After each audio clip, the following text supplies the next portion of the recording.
semuanya, kembali lagi dengan aku di podcast Pulitzer Center Environmental Journalist. Nah, hari ini kita kedatangan tamu yang sangat istimewa, yaitu Kak Vini Aprilia. Nah, Kak Vini ini sudah bekerja sama dengan berbagai organisasi ternama, dimulai dari Pulitzer Center sampai United Nations Development Program.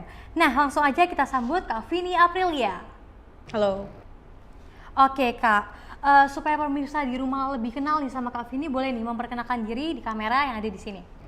Halo, nama saya Vini Aprilia, dan 8 tahun terakhir ini saya bekerja sebagai creative consultant dan documentary photographer.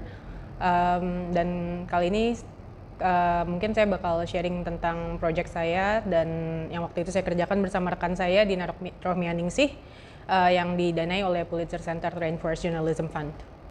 Oke, tadi kan Kak Vini udah sempat ngomongin ya tentang Kak Dina Rohmianingsih. Nah, boleh nih Kak Vini ceritain lebih jelas lagi mengenai karya kakak di Pulitzer bersama Mbak Dina. Jadi karya kami itu di Pulitzer, judul utamanya itu adalah judul Homeless Giants.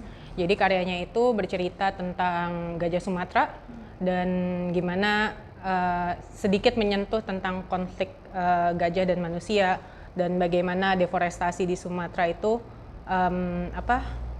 memberi dampak terhadap kehidupan gajah di sana dan populasi gajah di sana. Oke, awalnya kenapa kok ngambil liputan gajah itu gimana, Kak? Jadi kami berdua sepakat bahwa gajah itu merupakan salah satu umbrella species di Sumatera, dan populasi gajah di sana bisa menjadi indikator kesehatan hutan. Dan kebetulan Dina tinggal di Sumatera itu sudah 10 tahun, mungkin 10 tahun lebih, dan beliau benar-benar memperhatikan gimana kalau deforestasi di sana tuh benar-benar nyata, dan kami intinya adalah pengen memperlihatkan lah kalau misalnya kita bisa melihat bagaimana dampaknya terhadap hewan di sana. Di sini kasusnya terhadap gajah. Mungkin ke depannya dengan adanya liputan ini mungkin kedepannya akan ada perubahan di sana yang lebih baik.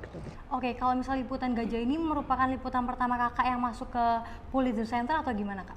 Iya, ini merupakan liputan kami yang didanai oleh Pulitzer ya. Oke, keren banget ya. Jadi buat teman-teman di rumah yang nggak tahu Pulitzer Center itu apa, Pulitzer Center merupakan organisasi media yang bertujuan untuk memberikan informasi mengenai krisis-krisis dunia nih teman-teman. Dan tidak sembarang karya bisa didanai oleh Pulitzer gitu ya, Kak ya. Dan luar biasa sekali berarti ya Kak Vina sama Mbak Dina ini. Oh ya, aku penasaran nih Kak. Kok bisa sih awalnya sebagai fotografer lalu berkecimpung ke dunia jurnalistik dengan karya-karya jurnalistik? Jadi sebenarnya kalau mau ditarik lebih jauh, background saya itu di desain grafis, bukan di fotografer. Cuma saya emang tertarik sama fotografi udah lama, dan mulai sejak saya bekerja di UNDP, kebetulan di sana saya megang visual design, dan di situ juga banyak campaign dan project yang berfokus sama environment, sama lingkungan. Nah, dari situ akhirnya mulai sering pergi assignment, motret, atau bikin campaign yang di sekitaran di sekitaran lingkungan. Kayak contohnya di tahun 2017, saya sempat bikin campaign UNDP itu tentang Sumatran Tiger. Jadi dan outputnya juga bentuknya kayak dokumenter pendek gitu, dan beberapa artikel, dan approach-nya udah mulai mendekati ke dokumenter dan jurnalistik gitu.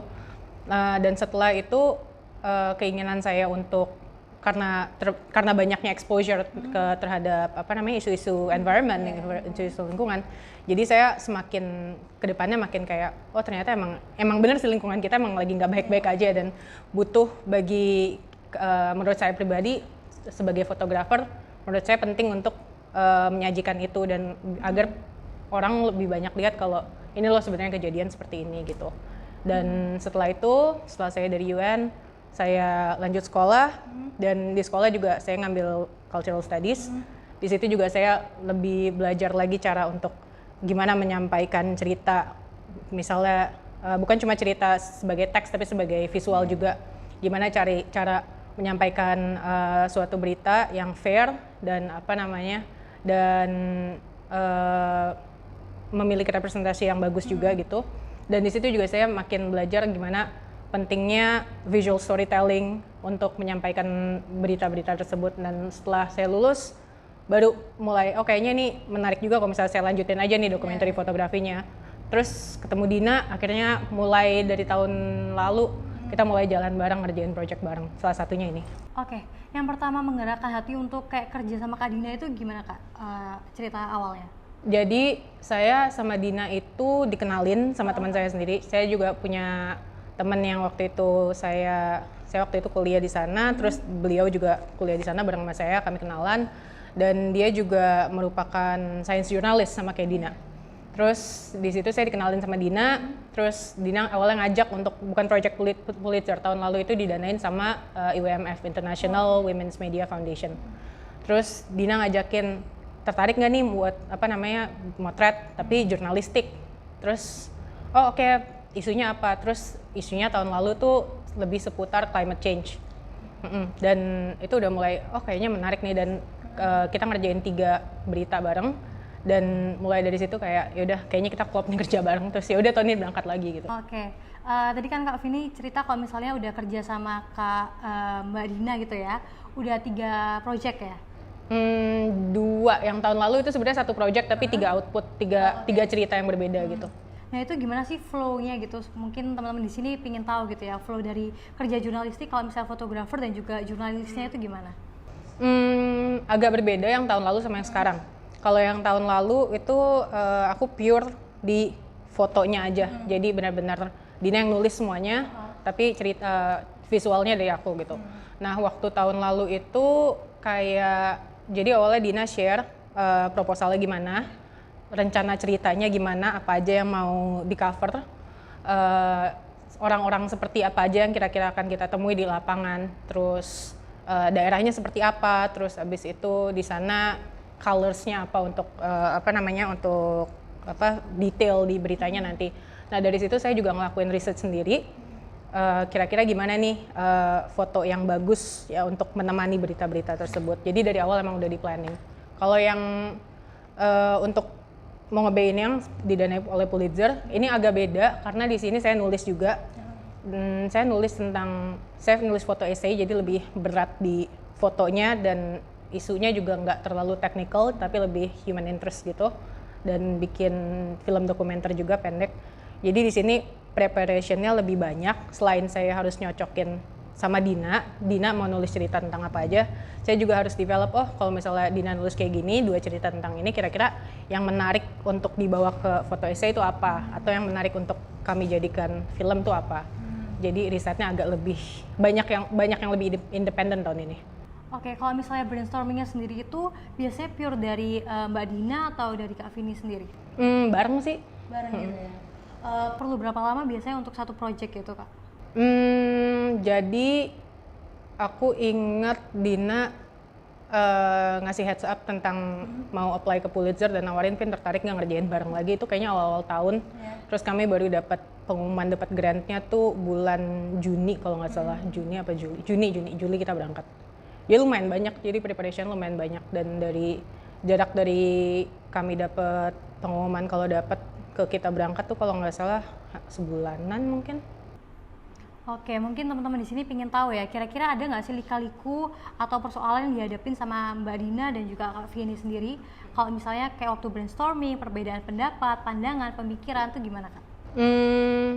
Kalau itu sih pasti ada ya, maksudnya brainstorming, beda pendapat, misalnya saya tertarik nulis ini apa, tapi akhirnya jadi kayak ya udah kami berdua saling ngasih feedback aja, terus nanti dipilih yang paling menarik yang mana. Dan Dina juga banyak konsultasi sama narasumber lain, dan banyak juga kayak awalnya misalnya bikin hipotesis tentang apa, tapi ternyata pas didiskusikan dengan beberapa narasumber atau baca paper lain ternyata nggak tepat, jadi harus direvisi lagi. Itu banyak sih revisinya. Oke. Nah, aku mau tanya nih Kak, untuk liputan tentang gajah nih ya Kak ya, itu kira-kira ada persiapan apa sih? Itu kan masuk-masuk ke dalam hutan, belusukan gitu ya. Ada persiapan khusus nggak Kak? Kalau aku sendiri karena emang dari dulu udah lumayan banyak ngambil foto ke hutan, ke yang environment gitu, jadi udah biasa juga tiap hari emang banyak ya apa sih kayak olahraga gitu ya, udah pasti sih itu udah karena udah biasa, jadi ya udah nggak ada persiapan khusus. Cuma paling lebih siapin kayak backup aja, misalnya ini kan gajah Sumatera dan kebanyakan sih ya kalau misalnya mau motret binatang wildlife yang model kayak gajah atau kayak waktu tahun 2017 tuh tentang Sumatran Tiger, itu ada chance besar kalau kita tuh nggak bisa ketemu sama gajah liar atau binatang liarnya tuh nggak mungkin. Paling kita cari dari penangkaran. Mungkin aja sih ketemu binatang liar tapi probability-nya tuh sangat kecil gitu karena kadang lagi nggak musim jadi mereka nggak turun atau kita juga nggak mau terlalu dekat sama mereka soalnya bahaya kan. Jadi kita udah harus nyiapin backup dari awal. Kayak misalnya kalau ini nggak dapet si gajahnya, terus kami harus motret di mana, ngambil si gambar gajahnya dari mana. Jadi kami misalnya bikin, oh ya kita ke penangkaran. Terus kalau misalnya di penangkaran kita nggak dapet akses, itu kayak gimana? Kalau misalnya kami mau ngambil situasi gajah sama mahutnya misalnya, tapi nggak dapet, nanti alternatifnya gimana? Jadi dari awal tuh udah dipersiapin. Oh oke. Nah berarti kan kalau misalnya di hutan tuh kan luas banget ya Kak ya. Nah itu tuh ada nggak sih kayak kalau misalnya di hutan sini kita harus motretnya kayak gini supaya bagus, kayak gini tuh ada nggak persiapan kayak gitunya Kak? Ada. Paling apa ya? Kita harus nyiapin satu sih timingnya, terus izin juga penting. Apalagi kalau masuk ke Taman Nasional kita pasti izin, ada bikin surat juga. Terus sama paling dari alat-alat harus nyiapin tripod segala macam gitu.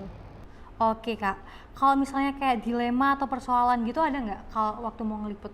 Dilema gimana misalnya? Dilema misalnya mau ngeliput gajah terus gajahnya mungkin lagi mendapatkan musibah gitu, itu kan kita dilema kayak kita sebagai manusia mau nolong tapi kita harus motret dulu ya kayak gitu. Kebetulan nggak ada sih yang kayak gitu, untungnya nggak ada.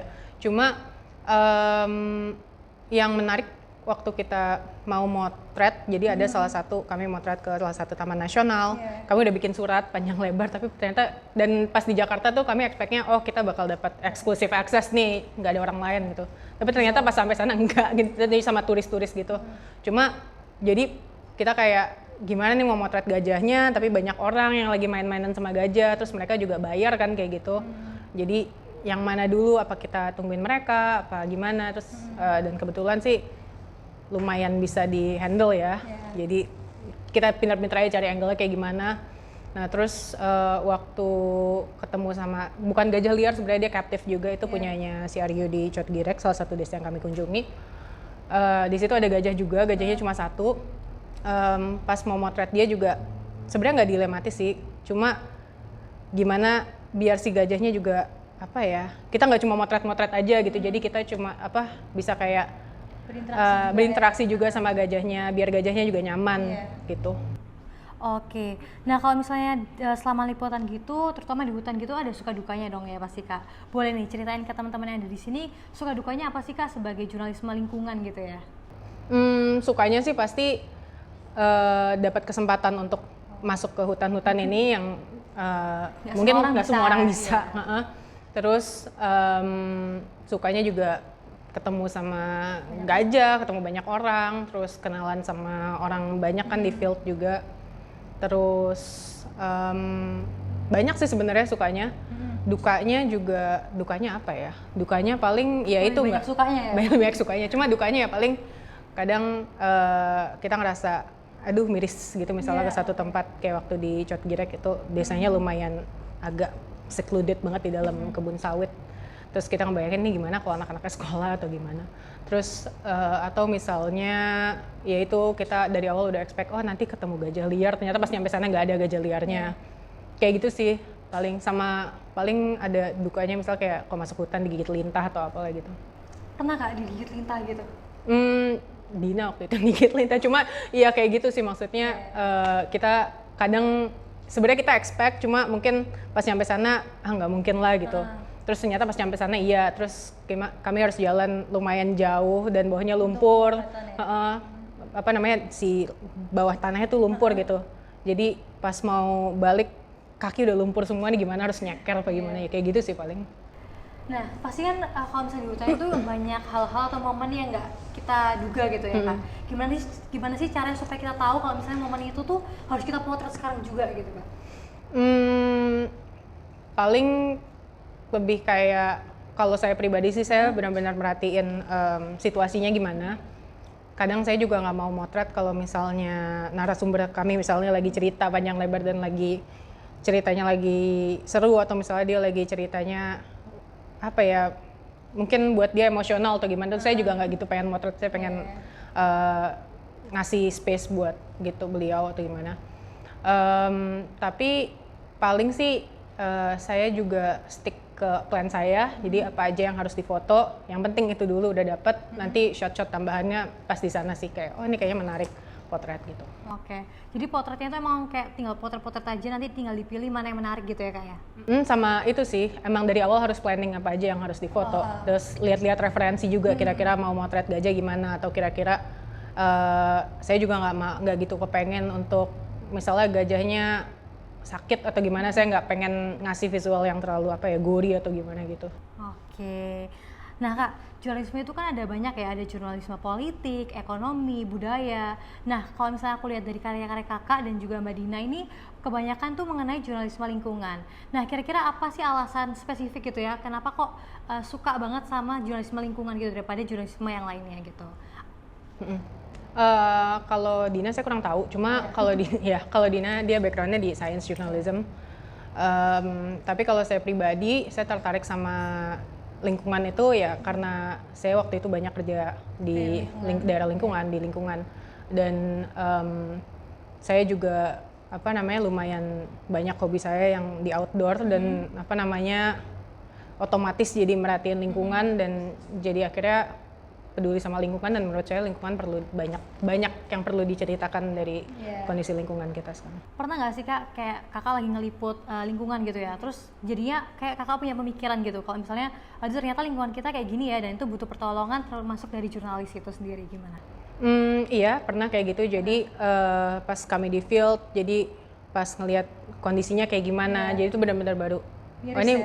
Jadi ini benar-benar harus orang tuh harus ngelihat kayak gini kondisinya kayak gimana, dan mungkin bisa membantu mungkin dari segi policy making atau dari segi apa, orang yang baca berita bisa tergerak gitu untuk mengerjakan sesuatu. Jadi lebih kayak menyampaikan berita-berita dari orang-orang yang terdampak.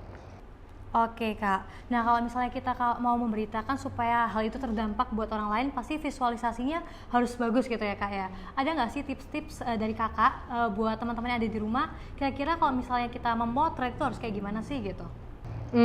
Pertama jangan asal motret. Jadi kita harus tahu posisionalitas kita di satu tempat atau suatu topik itu kayak gimana. Kita cek, pasti harus yang sekarang banyak diomongin orang, cek privilege itu penting ketika kita nge-cover terutama visual storytelling. Kita harus jadi visual yang jadi finalnya itu tuh nggak mengobjektifikasi atau mengecilkan isu tersebut.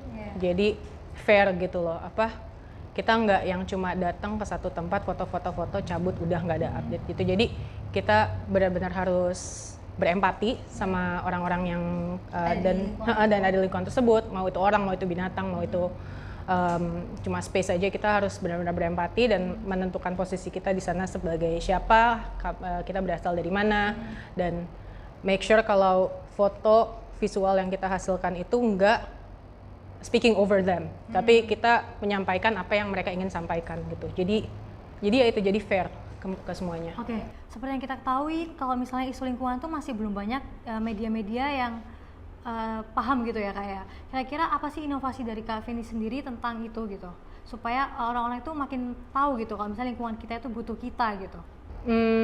Paling kalau saya pribadi sih lebih cara menyampaikannya yang lebih menarik gitu. Mungkin kalau dari saya pribadi sebagai fotografer mungkin lebih banyak visual, atau mungkin visual storytellingnya bisa dibentuk sebagaimana caranya biar lebih menarik, atau dokumenter, cuma mungkin dokumenterinya juga dibikin lebih mungkin nggak terlalu panjang, tapi orang tapi kayak catching, terus habis itu lebih gampang dicerna karena semua orang nggak ngerti tentang lingkungan, jadi mungkin bahasanya juga kalau ini opini pribadi ya, mungkin bahasanya nggak terlalu teknis, jadi orang misalnya kalau baca artikelnya atau foto esainya nggak terlalu ini apa sih, nggak ngerti, terlalu jargonistik gitu, jadi orang lebih banyak mengerti gitu.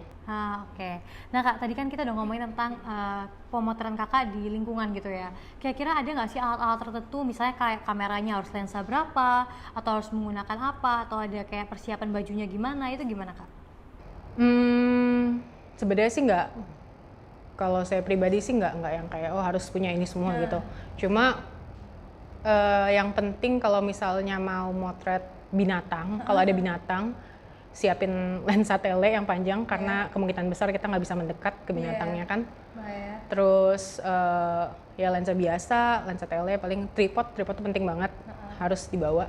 Terus kalau waktu saya ngerjain yang ini kan karena ada filmnya juga, jadi harus ada mikrofon, jangan sampai ketinggalan mikrofonnya. Terus baju sih paling yang nyaman aja. Terus lihat situasi cuacanya kayak gimana di sana, kita udah bisa prepare dari awal kan. Terus misalnya masuk ke hutan, kita juga udah siapin mungkin pakai boots biar nggak digigit lintah. Mungkin kita pakai bajunya yang ketutup biar nggak kena serangga atau apa. Jadi lebih kayak gitu aja sih paling standar. Berarti nggak ada kayak baju khususnya dan lain-lain. Oke. Selanjutnya kita akan main game gitu ya, supaya nggak monoton dan nggak membosankan gitu. Jadi game ini adalah game agree and disagree. Jadi ada setuju dan tidak setuju. Jadi nanti aku akan memberikan pertanyaan, lalu Kak Fia ini bisa jawab setuju dan nggak setuju dan memberikan penjelasannya kenapa gitu. Oke, mungkin boleh nih Kak Fia ini pegang. Oke, untuk pertanyaan pertama, yaitu menjadi jurnalis lingkungan itu bisa membahayakan nyawa, agree atau enggak? Setuju dan nggak setuju. Mungkin membahayakan nyawa lebih kayak misalnya kita ke satu daerah dan itu daerahnya mungkin bahaya, atau kalau kita nggak hati-hati ya itu bisa jadi bahaya gitu. Cuma ada banyak tindakan preventif yang bisa kita lakukan sebelum itu akhirnya jadi aman. Tapi ada nggak sih Kak, kalau misalnya pengalaman Kakak sendiri, kalau misalnya lagi ngeliput tuh di hutan kayak gitu, terus sempat mau ketindihan apa yang kayak misalnya ada pohon jatuh lah yang gitu, ada nggak? Untungnya kan sejauh ini untungnya sejauh ini belum pernah sih. Oke. Berarti sekarang masih aman-aman sekarang aja. Masih aman-aman aja. Tapi suatu saat bisa ganti. Bisa berubah. Oke. Nah, statement yang kedua, agree or disagree, perubahan iklim tidak memiliki dampak pada manusia secara personal. Tidak setuju. Oke, kenapa tuh Kak? Karena pastinya perubahan iklim itu memiliki dampak ke semuanya secara personal, baik secara kolektif, secara personal juga. Mungkin kita nggak ngelihat sekarang, tapi mungkin kedepannya akan berasa efeknya ke personal kayak gimana.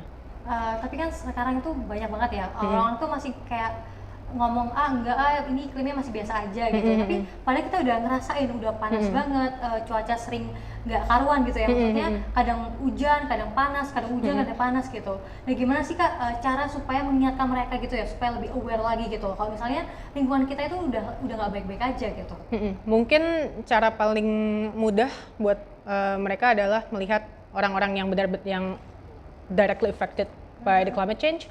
Mungkin mereka bisa lihat situasi-situasi di daerah pesisir di Indonesia, gimana masyarakat di sana sangat terdampak oleh climate change. Mungkin airnya naik, bisa jadi lebih sering banjir, atau kayak misalnya tahun lalu saya sempat liput dampak climate change kepada satu desa Bajau di Kendari di Sulawesi. Di situ mereka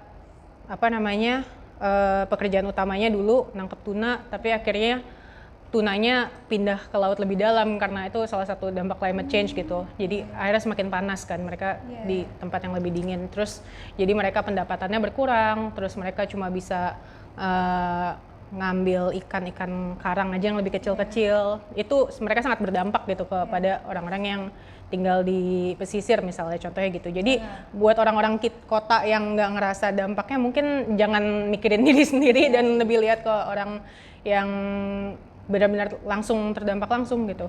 Iya, tapi kan kalau misalnya kita sendiri kayak kalau misalnya nggak berdampak gitu kan, kita juga nggak memikirkan orang lain gitu loh Kak ya.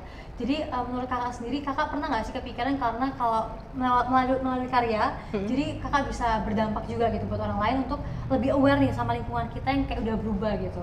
Paling lebih kayak ke penyampaiannya aja sih, gimana. Mungkin kita bisa cari ke orang-orang yang nggak quote unquote nggak terdampak oleh perubahan iklim, mungkin kita bisa cari kayak mungkin mereka ngerasa lebih panas atau mungkin mereka ngerasa lebih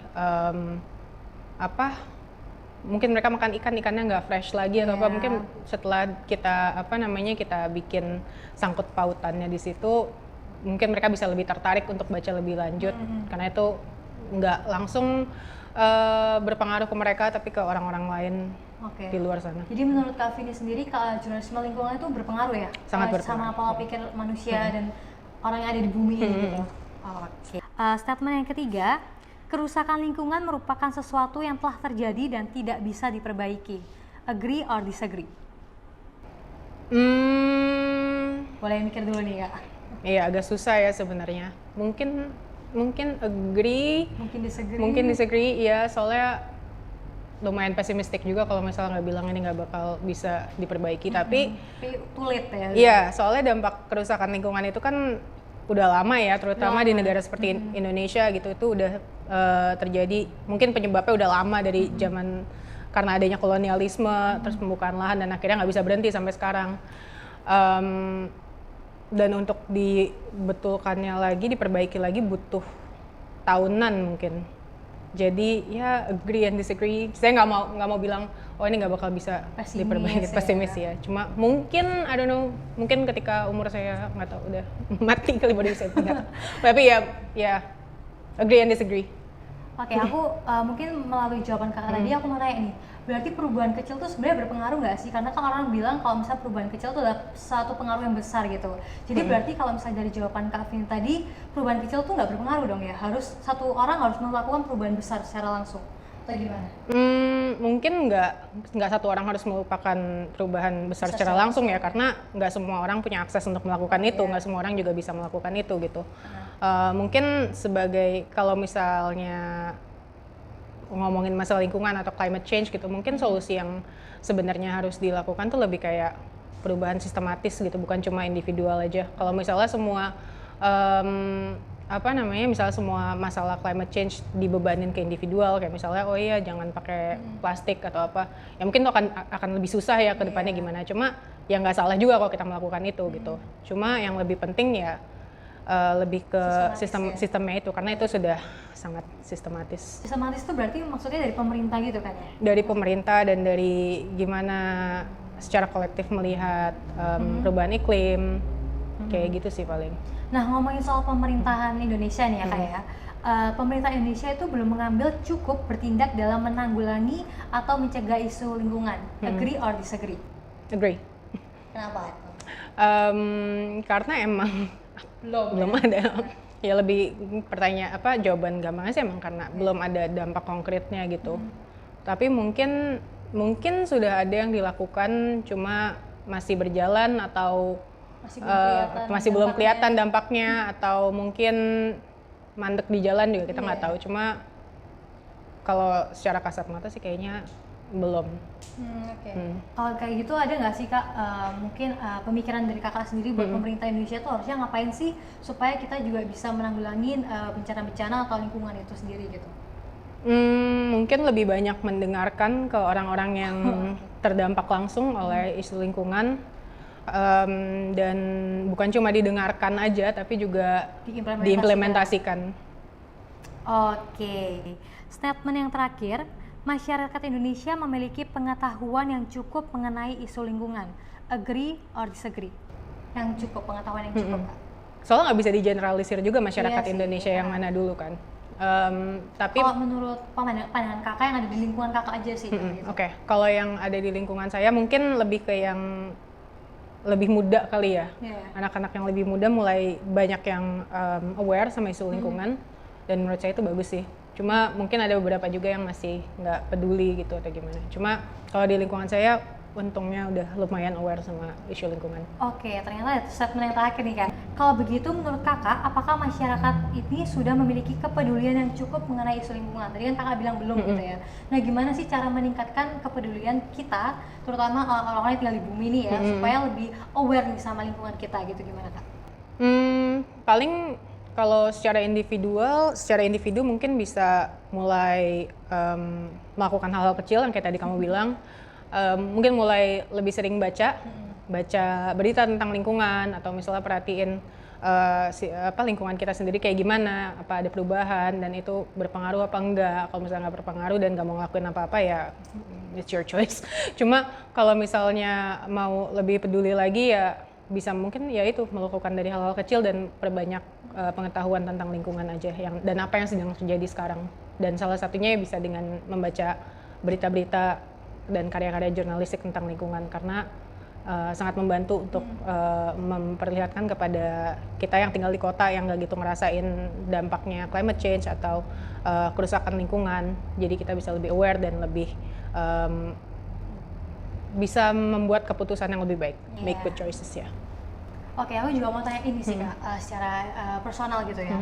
Kan kalau kita tahu ya media itu kurang meliput tentang isu-isu jurnalisme lingkungan gitu ya. Menurut Kakak sendiri apa sih yang membuat media itu kurang aware gitu sama isu lingkungan? Apa alasannya atau mungkin Kakak tahu kayak misalnya ya karena apa gitu alasannya gitu.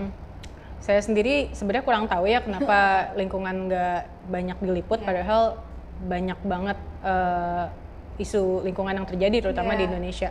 Tapi bisa jadi tapi sebenarnya banyak juga sih media-media yang ngeliput lingkungan nggak apa karena mungkin media yang lebih mainstream kali yang nggak ngeliput ya. Soalnya kalau saya perhatiin sih lumayan banyak yang ngeliput lingkungan, yang independen lumayan banyak media yang ngeliput tentang lingkungan. Mungkin ada sensitivitas di situ, jadi nggak gitu banyak diliput. Mungkin juga isu lingkungan nggak terlalu menarik buat banyak orang, mungkin banyak yang isu yang lebih bisa dijual selain lingkungan, mungkin ada dari situ juga, tapi saya kurang tahu sih. Tapi mungkin dari situ kalau menurut saya. Oke, mungkin terakhir dari podcast kita, aku mau tahu nih Kak, kira-kira ada nggak sih pesan untuk media mungkin ya, untuk lebih banyak lagi menarik tentang isu lingkungan. Seperti yang kita tahu media itu kan banyak ya pembacanya gitu. Dengan media sering meliput tentang isu lingkungan, jadi nanti juga banyak orang yang aware gitu loh Kak. Jadi boleh nih kasih pesan buat media-media yang ada di Indonesia. Mungkin perbanyak lagi coverage tentang lingkungan karena lingkungan kita sedang tidak baik-baik saja. Dan perbanyak juga tampilkan suara-suara dari masyarakat yang terdampak oleh perubahan iklim dan kerusakan lingkungan. Jadi beritanya nggak kayak orang kota ngomongin orang desa, tapi benar-benar menyampaikan apa yang mereka ingin sampaikan gitu sih paling. Oke Kak, ngobrol-ngobrol kita pada hari ini udah menutup percakapan kita gitu Kak. Hari ini kita udah dengar nih pengalaman Kakak selama meliput isu lingkungan, kita udah mendengar aspirasi dari Kakak juga. Pasti banyak pelajaran yang dapat diambil dari podcast pada hari ini. Nah, bahkan Kak Vini sudah membagikan tips-tips juga ya kepada teman-teman yang ada di rumah. Kemudian kita juga belajar mengenai bagaimana sih jadi fotojurnalis yang baik gitu, terutama pada isu lingkungan.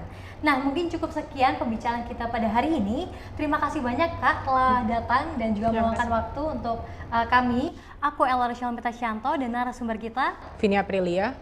Pamit undur diri. Bye-bye.